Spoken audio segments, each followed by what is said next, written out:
everybody, this is Brandy again, and I'm back with another video. Today I'm going to be talking about my testimony of how the Lord delivered me from homosexuality, okay, from lesbianism. Totally did not like that word, didn't like to be labeled that word because I just felt like that was just like too gay. I wasn't like rainbow flag gay, like rainbow bracelet gay. I was none of that. I was like, I look like this, and where's your sister? Literally, I used to tell guys, they used to try to talk to me, and I used to be like, they were like, where's your sister? I used to be like, where is your sister at? Because I don't want you, okay? But before I get into that, please like, subscribe, and share my videos. Please follow me on YouTube. My YouTube channel is Brandy_Whoop, and it's my first and last name that's up here. I'm also on a faith walk. I walk 5 miles a day for 65 days. Today is day 17. If you want to follow that, it's on TikTok at fitness_BW. And then on Sunday, I'm going to be starting a Sunday school. Y'all don't miss Sunday school? Like, I ain't talking about Bible study. I'm talking about Sunday school. Like, it's different, right? The Lord just let me to do that. And so we'll be doing the first Sunday school on this upcoming Sunday. I think that's the 17th at 10 a.m. I'm going to be going live. I won't record it and post it. It's just I play too much. So I don't record this like 3 times because I play too much. So just grant me some grace on that, because I'm going to crack a joke, okay? And I'm going to make myself laugh. I don't know if I'm going to make you laugh. I'm going to make me laugh, okay? And then I will be doing, after that, every Tuesday and Thursday for the rest of this month, I will be doing a dry fast, which is abstaining from food and water from 12 a.m. to 11:59 p.m. every Tuesday and Thursday until the end of this month. And then at 6 a.m. I'm going to get on Facebook and I'm going to just pray. Whatever prayer points the Lord gives me, I'm just going to pray into on Facebook. So just asking everybody to touch and agree with it. If you want to touch and agree, you can. If you don't, it'll just be me and the Holy Ghost praying to each other on Facebook, because why not, right?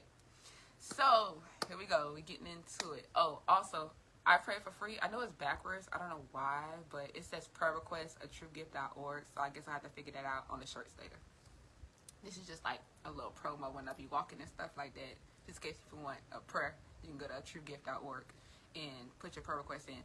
Also, on the truegift.org, the Sunday school sermons, like the Sunday school notes, are going to be listed there in the blog category. So please subscribe to the email, and then you'll get a notification when the blog posts, so you can have the notes from the Sunday school. And I'll post them like 5 or 6 o'clock every Sunday until I stop doing Sunday school. All right, so let's get into the testimony of how the Lord delivered me from lesbianism. Okay, so now we know from when we watched the video from what it was yesterday, when we talked about fleshly works. It's called Unpack Fleshly Works. Go watch that on YouTube. Lesbianism is fornication, right? It's the Bible calls you a fornicator if you engage in homosexuality, lesbianism, and all that other stuff, right? So I know, nobody knows, but I know that the idea was lying dormant in my mind, right? I wasn't going to act on it. Was a PK, grew up in the church and all that stuff. I knew better, right? I knew better. So, we're going to leave it at that. But I knew it was lying dormant. I remember the first time I really engaged it. I was in 12th grade. I had dual enrollment, so we had to go to Miami-Dade to take the college courses. And it was a dyke, stud, butch, whatever she wanted to call herself, whatever. It was a girl who dressed like a boy. Okay, she was in the class, and it sparked my interest. It sure did. And I caught myself trying to talk to this girl, but she had a girlfriend, so I was like, okay. Then when I went to college, right, I literally immediately went to the gay clubs. I think the first club I went to was a gay club. It had to be, because the gay clubs, because I went to Florida State, so Florida State and FAM. I used to hang out on FAM side, and I forgot the name of the club. I forgot it, but it was a gay club in the back, and I think they closed at like 3 or 4 o'clock in the morning. So I used to be out doing my thing 3 or 4 o'clock in the morning. Didn't care about nothing. So after I started going to the gay clubs or whatever like that, I started like my sexual identity was being challenged, right? I was like, do I want to be a boy or do I want to be a girl, right? Or do I want to be? And then I found out about stems, and you could be in the middle, right? So with the guy thing, I already look like my dad, right? Me and my brother look just alike. If I take the makeup off, which I don't even have any makeup on, I only have lashes on, and I have my eyebrows done. That's it. This is my skin with a good lighting, okay? So I look like a boy. I mean, not like I look like a boy, but I look like my brother. Like, you know, I still like a girl though, but it's just whatever. Anywho, so I could put the boy clothes on, and you know, that's just kind of what I was leaning towards for a while. I even like changed my name. Like, people were like, oh, your name Brandon, and I was like, nah, it's not Brandon, it's Charlie. Like, why would I name myself Charlie? Like, that life clearly was not for me. Okay, I was a duck. Then I used to, when I had first cut my hair, when I first went natural, I used to wear like a little tight fro. I used to put like the hazel contacts in. Like, yo, I was wildin'. I was wild, okay? But when I realized figured out how to do my eyebrows, I started getting into makeup. Oh, that died swiftly, because, oh, you just look better like a girl, because we're going to be a girl, okay? Because whatever. So like I said, when I got up there, not even 2 months to being up there, because I went up there for the summer, I had a girlfriend before the end of the summer. It was a girl I knew from high school that I supposedly hated in high school. We supposedly didn't like each other in high school, but when I got to college, we had a mutual friend, the friend I used to kick it at the gay club with, and so we linked up because we was talking about people, right? We was talking about people, but she was cool. Like, she was cool, and I was cool. So we was like, we hated each other for no. I didn't hate you. I didn't even know you hated me. But I don't think she hated me either. I think it was the people. It was other situations around that just made us not supposed to be friends. That's really what it was. Because she didn't know me and I didn't know her. And so after that happened, you know, I was with her for like 2 years. It was like on and off. But that relationship, like, off rip, I knew I shouldn't have been in it, but I still did it anyway because I called myself trying to experiment. I felt like, because it's like 5 girls, right? I have like four or five other sisters, 6 sisters probably. And I was like, well, somebody got to be gay. Somebody, I mean, you can't expect all of us to be straight. You know, that's just, once again, out of control. So, I did that. And that relationship, it really opened the door to alcoholism. It opened a door. I smoked a lot. Like, I drank a lot and I smoked a lot. Like, I was trying to smoke the men under the table, okay? Like, I was hanging with the boys, like, for real. Like, I was not playing no games. Let's go, let's roll up. Let's drinking games. Oh, what? Let's go. So that opened that door, like, wide open. So quite naturally, open that door to wide open. Your inhibitions is down. You doing all type of, you know, things that you shouldn't be doing sexually and all that stuff. Or like, I'm getting into fights and stuff. Like, it was bad. Like, the even towards the end of the relationship, like, we broke up, but she was upset that I was talking to other people, even though she had been talking to people. Probably like 80% of our relationship was always about her talking to somebody else or whatever. And so it got abusive. Like, the girl, like, I remember one night she came home from being with another girl, because we stayed together. We stayed in Seminole Heights, Seminole Flats. It's Seminole something. It was on Tharp Street. And we had like it was a 3-3. I was literally paying her bills because she didn't, you know, it was circumstances that occurred that I literally paid for pretty much everything in this, 97% of everything I paid for in this relationship, right? And so I paid both our rents. I paid for everything, right? Which delayed me. But I did that because I was just a giver, because money don't mean nothing to me. Like, you could always go get more money. I've never been that person that's been bound by money, even though I should have been, like, more cautious about the seed, where I sow my seeds at, because if you sow a seed into a ground, you should receive a return on investment. I sow seed into sand. I gave money to a place that didn't give me anything back, really. So, and it's no shade, so it's no shade. Okay. So, she got abusive. Like, I remember one time she came home and she wanted to, like, sleep in the room with me or whatever, because we had 2 separate rooms. Even though we used to, like, sleep in the same room or whatever, we had 2 separate rooms. We were broken up. We have no reason to be in the same room anymore. Like, we just got to finish this lease out. That girl punched me in my nose. That girl doused me in crab juice and punched me in my nose. That's crazy.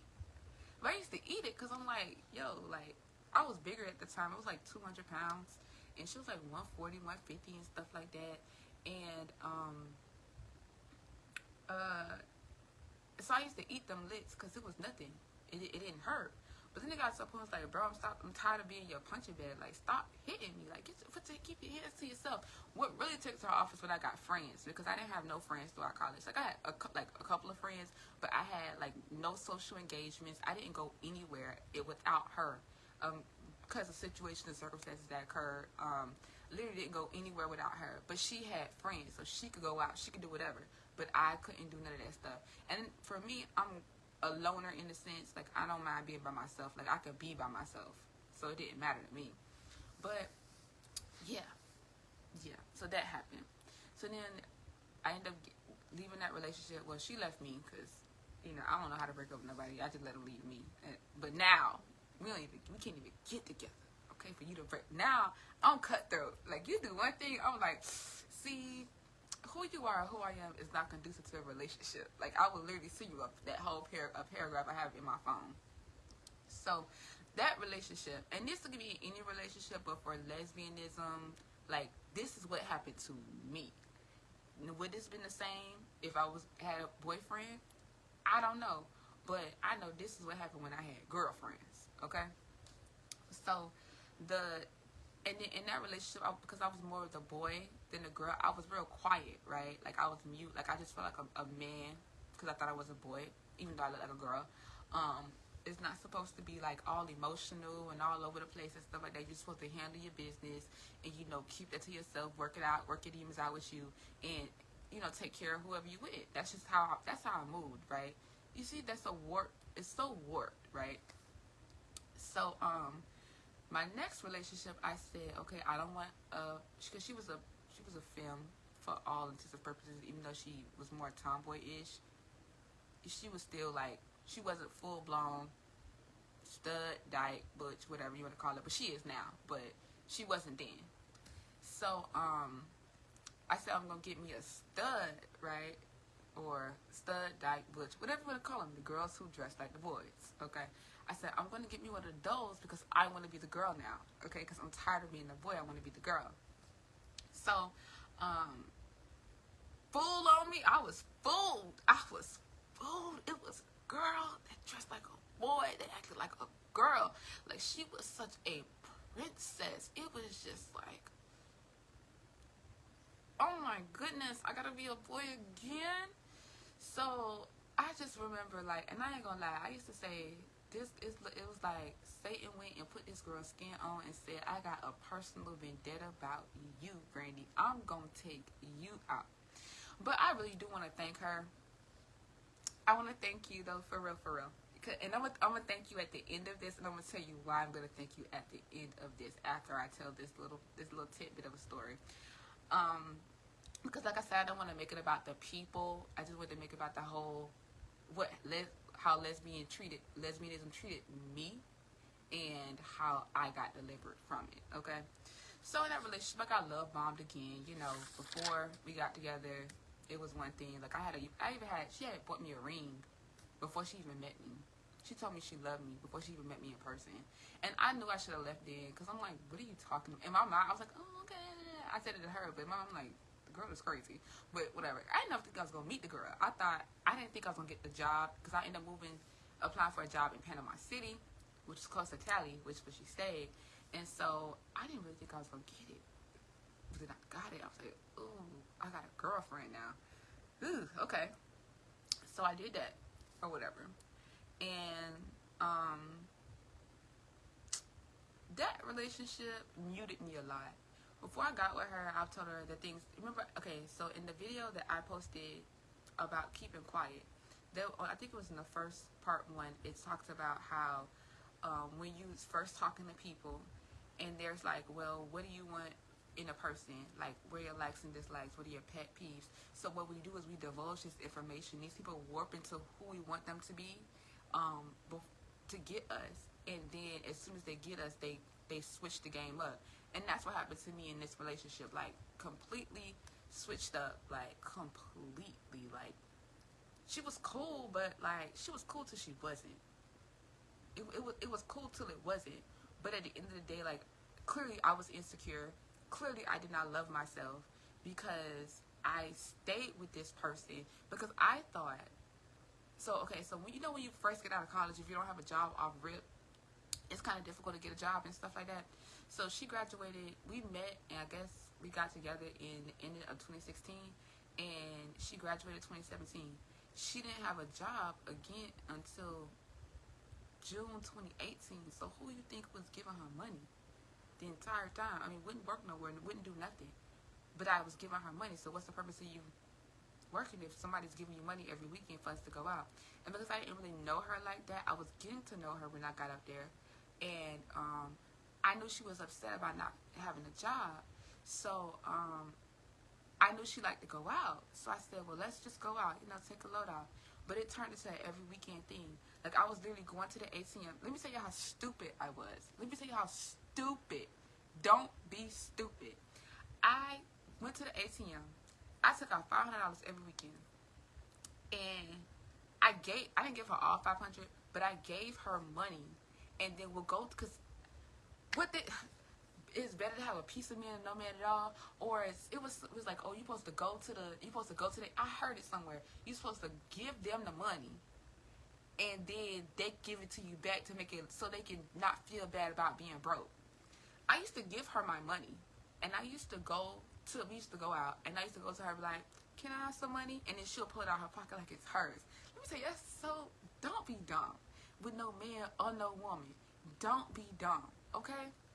We used to go out to eat, and the bill will come and be like, oh, I don't know what they're giving that to me for, or whatever. Anywho, it's not even about money, honestly, because I could care less about the money. I really could, but she cared. That's why she did what she did after the fact.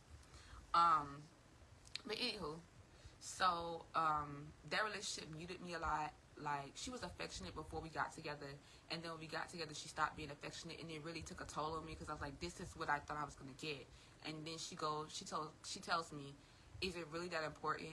Like, are you really finna break up with me because I'm not affectionate? And I thought about it, and I was like, you know what? It might not be that important. Wrong. It is very, very important to me because I'm very affectionate. So it's very important to me for me to feel that you love me. Okay? So yeah, it was important. Anywho. So, in that relationship, we was on and off. I mean, we wasn't on and off. We was on, and it was off for a whole year. And it was off for like 3 months. And then that went away. But during that relationship, I was so depressed. I was so sad. I literally cried every single night. I literally would lay next to this girl and cry. Like, sniffle so she could hear me crying. And she was just, go back over. I was like, okay. All right. She does not care. And then I ain't gonna lie. I remember one time I was driving to her house. And I literally was crying on the way to her house because I was dreading going to her house. And I literally thought about driving my car into a tree. True story.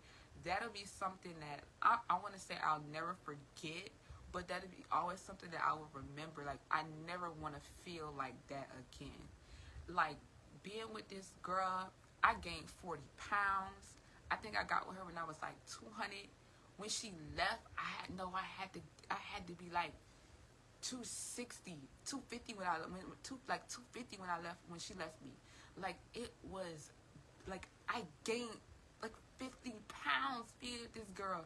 It was, and then because I was giving her money, So I was eating cheap food that's gonna make me big. I'm eating McDonald's or whatever because I'm giving her my money. Like, I did the whole thing. I quit my job, moved cross country, got left, got punched in the face. I had a black eye. It was bad. And you say, well, why you ain't leave her, right? And I even said it to her before. I don't know if she remember it, but I said, your demons is strong, your demon's too strong, my demon's too strong, and I'm not strong enough to fight this demon. I literally said that. And that was probably what the Holy Ghost telling me, the demons was too strong. I could not leave her regardless of how bad she did me. I just couldn't leave her. Now, mind you, I didn't come from a household like that. Like, I didn't. Like, my mom, like, my household wasn't the best, but I saw my parents, like, work stuff out. So I applied that marriage thing to this relationship. And because I thought everything was situational, I thought that, well, once she get a job, once she gets in a good space or whatever, she's gonna feel better, so she's gonna be fine. So I waited, and then she ended up getting a job and stuff like that. And what she said to me was, when I get to the top, I said, I feel like it's my time. And when I get there, I don't want nobody else there with me except for you, right? As soon as she got her stuff together, what she did, I used to be a probation officer, so I was on field work, and it was 2 o'clock. It was like 4 o'clock in the morning. I get a phone call. I just can't do this no more. Like, I'm like, okay, whatever. You can't do it no more. All right, cool. Now that those are over, right? So after that relationship was over, now that was over in 2019, right? And so I talked to women still periodically throughout that time or whatever. By the time 2021 came, I was just like, no, I don't want to do this no more. Like, I was talking to a girl, and then I was like, I just don't want to do this no more because I feel like I keep getting into the same situations with different faces, literally. And that's how you know it's a pattern. That's how you know that lesbian lifestyle was a curse for me because it was a continuous pattern. Literally the same situations, just with different faces. So by 2022, the girl I was talking to, I was like, nah, I don't want to do this no more. Like, I want to date guys. Like, that's just what I want to do. So I get a text message in May, okay? And it's from the ex from 2019. It's 2022, and this is from the ex from 2019. And she says, what you want? Why stop playing on my phone? Like, stop texting me. I mean, she low-key went out. I'm like, why would if I didn't text you in 2019, what makes you think I'm texting you in 2022? So she, cause stuff going off on me and everything like that, right? And it ticked me off so bad. I went to the bar. And needless to say, when I left the bar, I got in some trouble, some real bad trouble. And I came home. I got in some real bad trouble. It was bad. And she pissed me off so bad, and that's how I coped. Like, the relationships caused me to cope by way of liquor, like, for real. Like, I was okay. All right, like, baby, I drank the 1.75 of Hennessy in a week. If y'all, you know, okay? So, like, what's a bottle of wine? Give me a straw. Like, I was that person. And, so, after that, I called my mom. I was like, Mom, I got some real bad trouble. Like, I done messed up real bad. And, she said, you need to get on your face and you need to beg God for mercy, right? So that's what I did. Mind you, I didn't have a relationship with God. I stopped talking to God because I'm like, how can I talk to you? And this is the lifestyle that I'm living.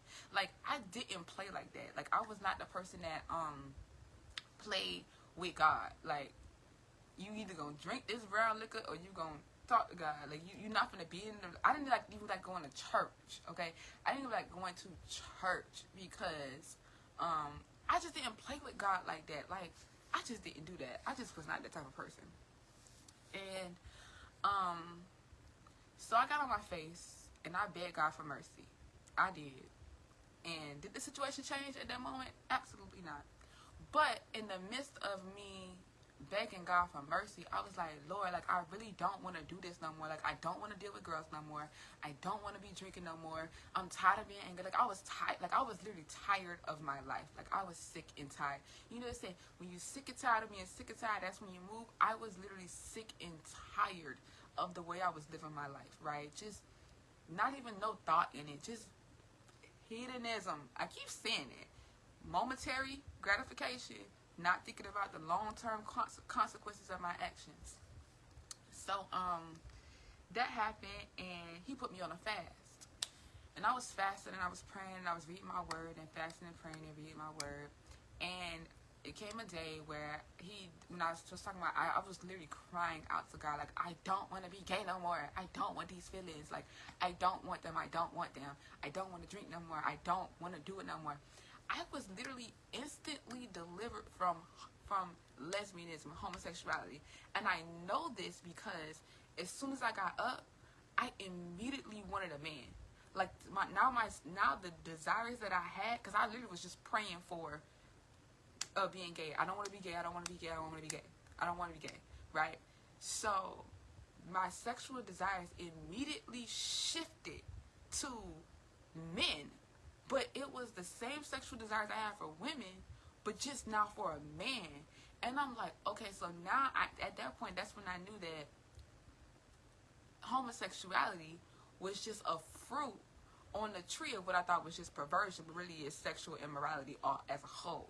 So then I had to tackle that demon too, because, you know, I can't be sitting up here like wanting men, because now I'm looking at men, and I'm like, I can't have that. And that's just not who I was, because I never was the type of person, like I said earlier, I was never the type of person. I was like, when the guy came to talk to me, I was like, where is your sister? That's the type of person I was. So for me to have these explicit, like, these, like, serious urges for men, you know, I know I had to be delivered from that too. So I handled that, you know. So since that day, I haven't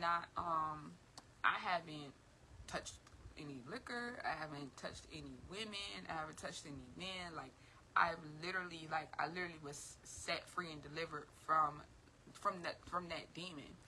And yeah, so I get back to where I'm gonna thank my ex. I thank you. I think it's called a paella. No, I think that's food. A pia. It is something. It starts with the letter P though. And this is the person that forced you back into doing what is right.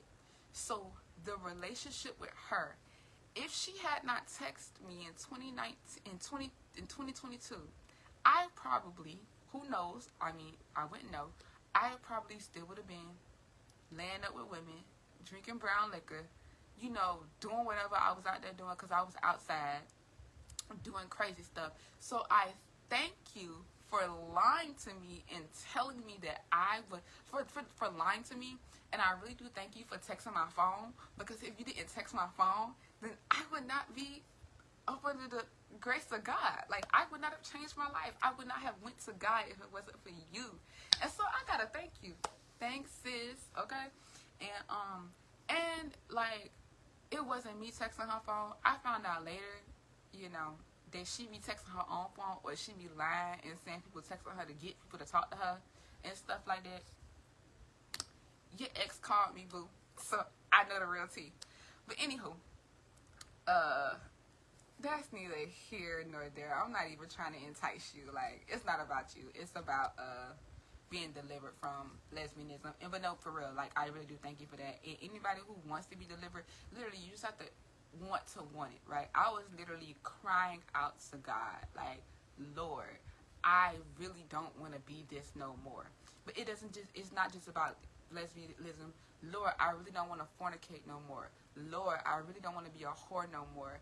Lord, I really don't want to be a liar. I don't want to be a thief. I don't want to, you know, I need to do something different. I don't know how to do something. I don't know where to even start. Like, the pastors is acting crazy. I don't understand the King James Version. I don't know what to do. Lord, I'm just coming to you, asking you for help in this situation. So I get on your face and ask God, like literally I was begging God. Like I was literally begging him. I was like, please, Lord, please. I literally was begging God to help me, to deliver me, to set me free from homosexuality and from being a drunk, okay? From alcoholism and homosexuality. That's it, the two things I really was fighting really hard for, because I knew it was wrong, and I knew I had gone down a path, and I knew I was spiraling. Like, I knew I was spiraling. Like, I knew it. And I needed help, and I couldn't do it by myself.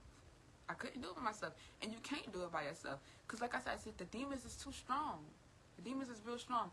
And I really do want to say how the devil's manipulative. So when, and I'm going to end it after this. When I was a child, I used to get a lot of dreams. I was a heavy dreamer, right? And I used to have a lot of visions and stuff like that. And there was a devil scaring me. And then when I got to college, the further I drifted, and I couldn't sleep. And I was so frustrated because I could not sleep.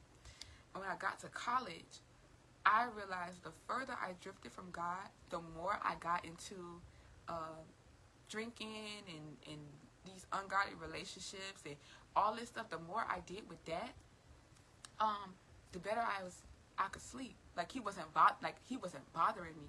And so that was just manipulation, right? He manipulated me into walking into a path of unrighteousness just so I can get some sleep, right? So don't let the devil discourage you in your walk. When you can't sleep, just get up and start praying. When he start messing with you in your dreams, like I said, you shouldn't be having sex with nobody in your dreams, and you should not be eating anything from anything from anybody in your dreams. Okay, you should not be doing that. And if you do, you need to get up, renounce that stuff. You repent for that stuff. I put like a renouncing prayer in the Unfleshly Works video that's on my YouTube channel. So you just go pray that prayer. Need salvation. The blood only works when you are a born again believer. Okay, so I'm gonna end this at that. It's really no beef, y'all. You know, ain't no pressure, ain't no smoke. It is what it is at this point. Oh, let me run it back right fast. Hold up. Let me run it back. Because I have to say this, okay?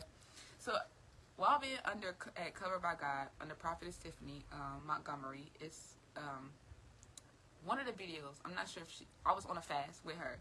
In one of the videos, she discussed how she heard somebody say, your reward for making these people idols, right, was the narcissist.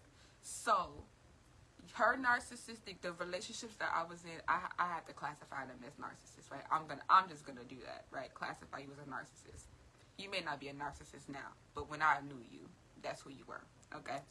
So, my reward for making them an idol was that horrible relationship. How did I make you an idol?